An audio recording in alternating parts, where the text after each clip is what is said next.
Dear students, welcome to this session on women's writing. Today, we will discuss a very short poem by a woman writer. Her name is Vijayalakshmi.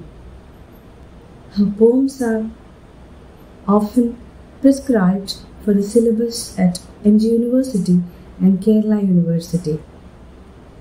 She has written extensively on the issue of gender equality and female identity. She got married to the famous Malayalam poet Balachandran Chullikad. Vijayalakshmi has bagged Lalitambika Antarjanam Smaraka Sahitya Award in the year 1992. She has also won Kerala Sahitya Academy Award for Poetry in 1994.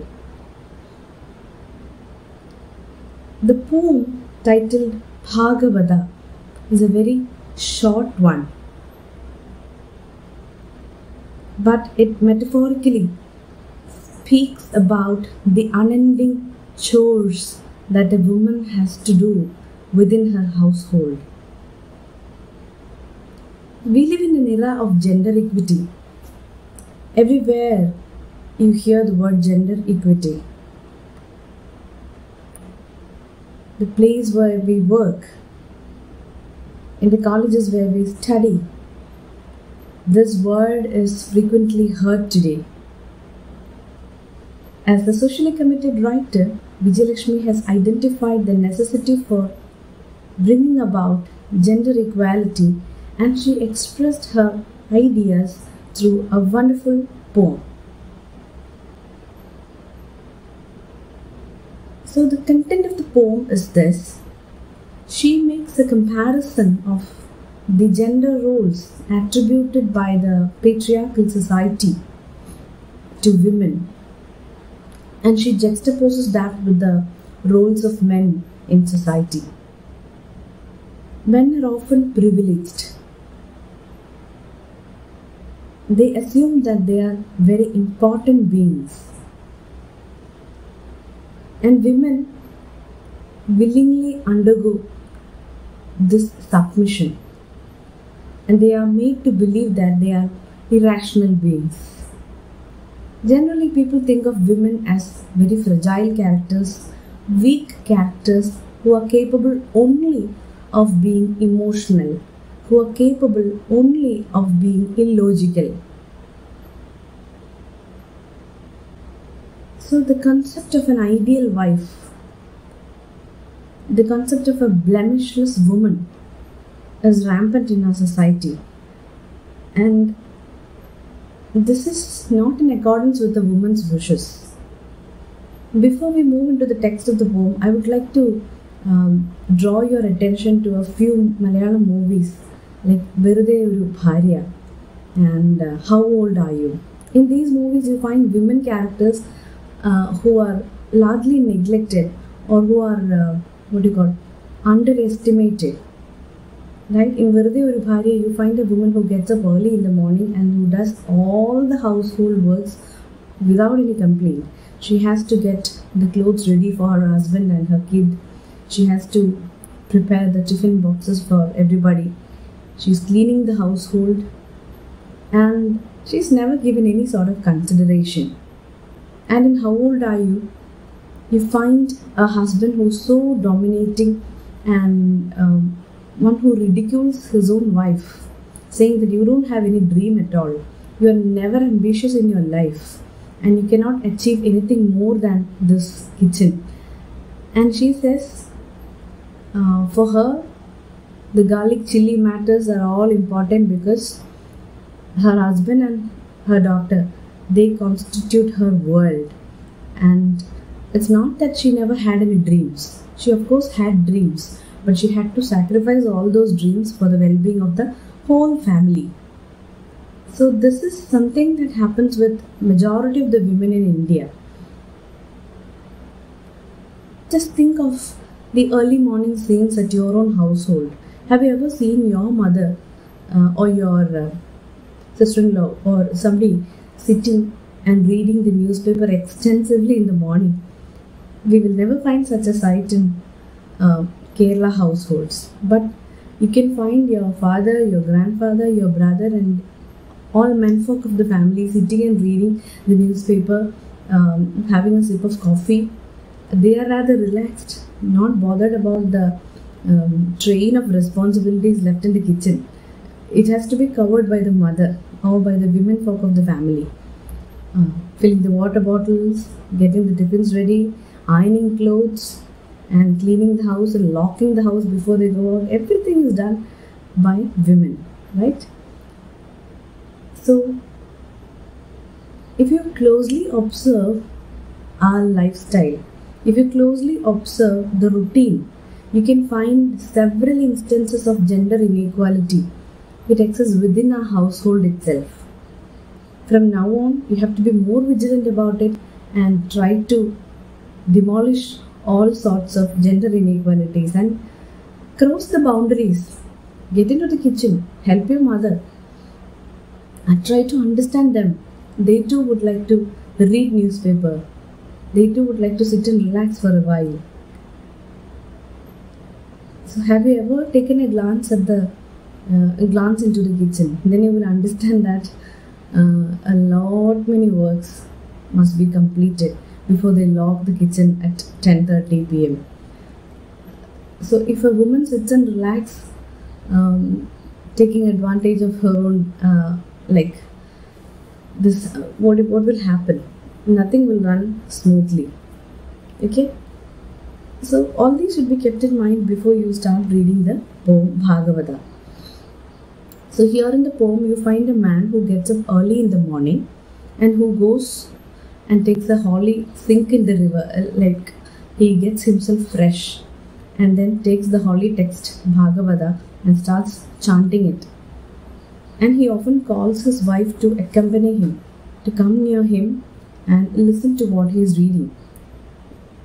But what will a woman probably do as she gets up in the morning?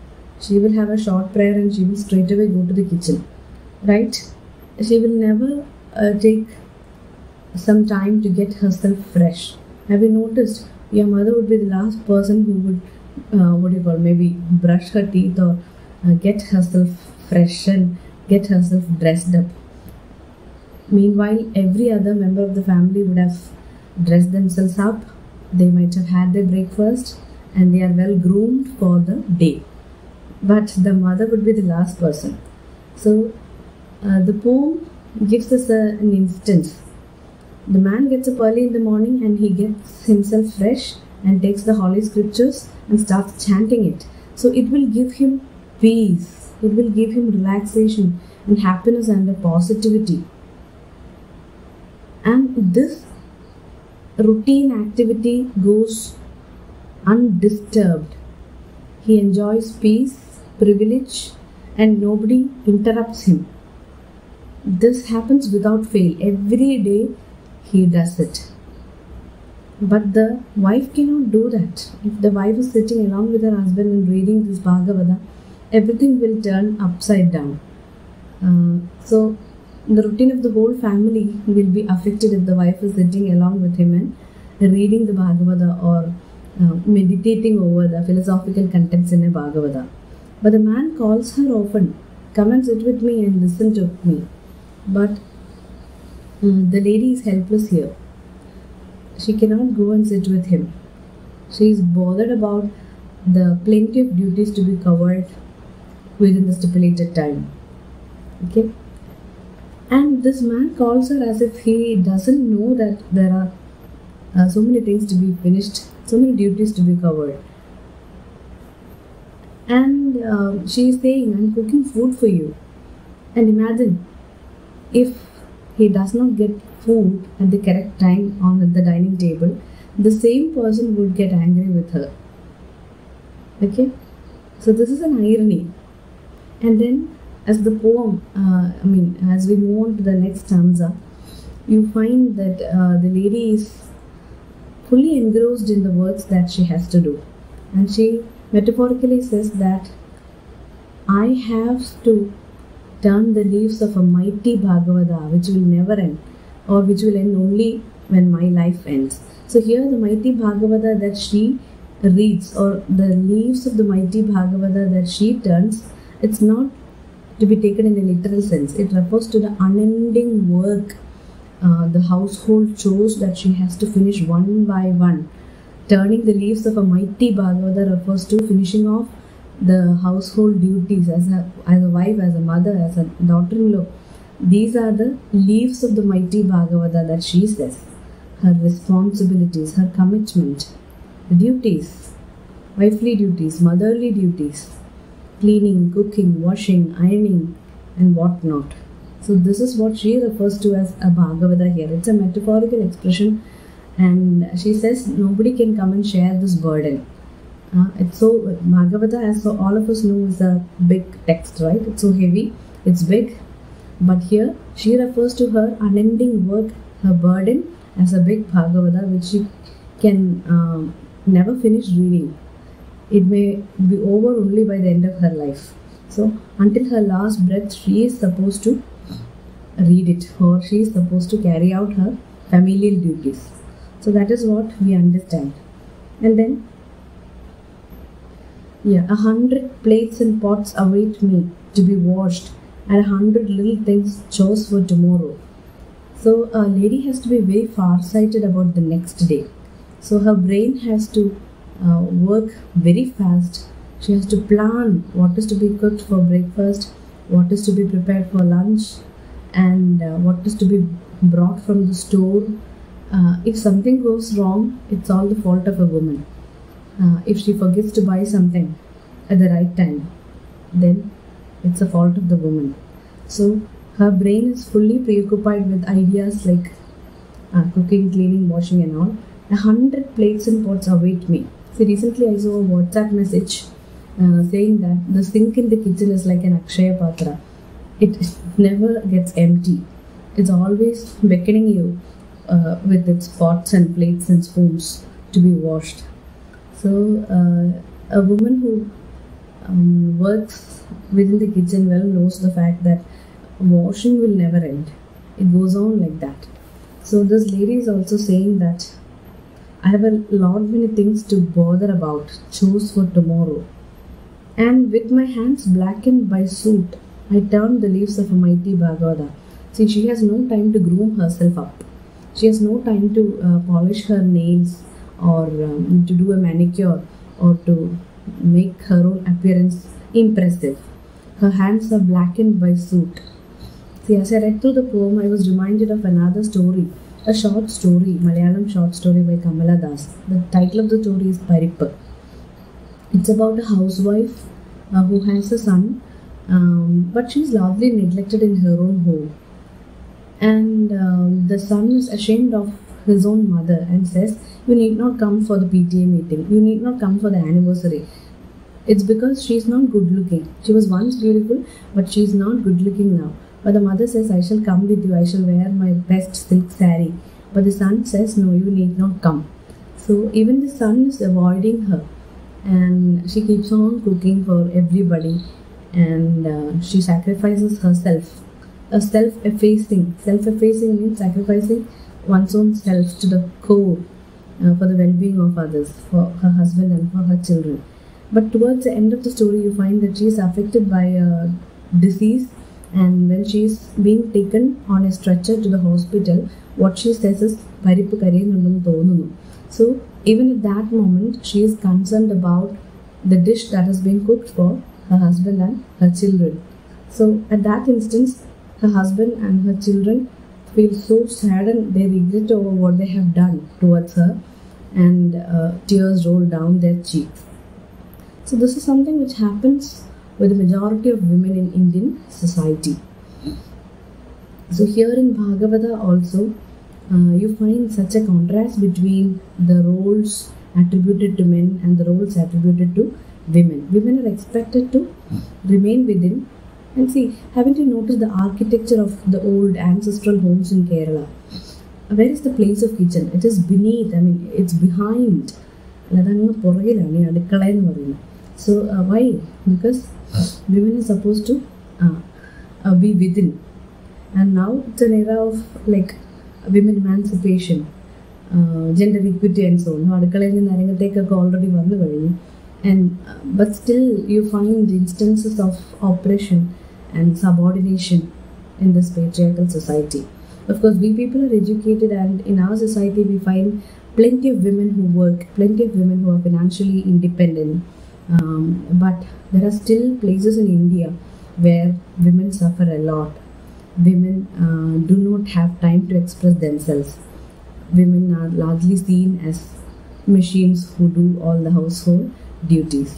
So here Vijayalakshmi is trying to she's satirically portraying this man who pretends to be so very holy, who is very, what do you call, pure and close to God, and asking his wife to come and sit with him and listen to the chanting of Bhagavata. But there is an irony in it. If he really is a spiritual, if really he is a spiritual man, then he should have understood the pain of his wife, and he should have tried to help her out. Instead of reading the scripture and asking his wife to come and sit with him, he should have been more practical, right?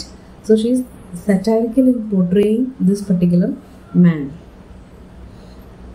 And see, when my life ends, and mighty Bhagavata that will end only when my life ends, and willingly go on reading it, willingly. So every woman, without question, obeys this code of conduct prescribed by the patriarchal society. Willing submission, that's what happens with most of the women. But you never come to hear me. So all her grievances, they go unnoticed.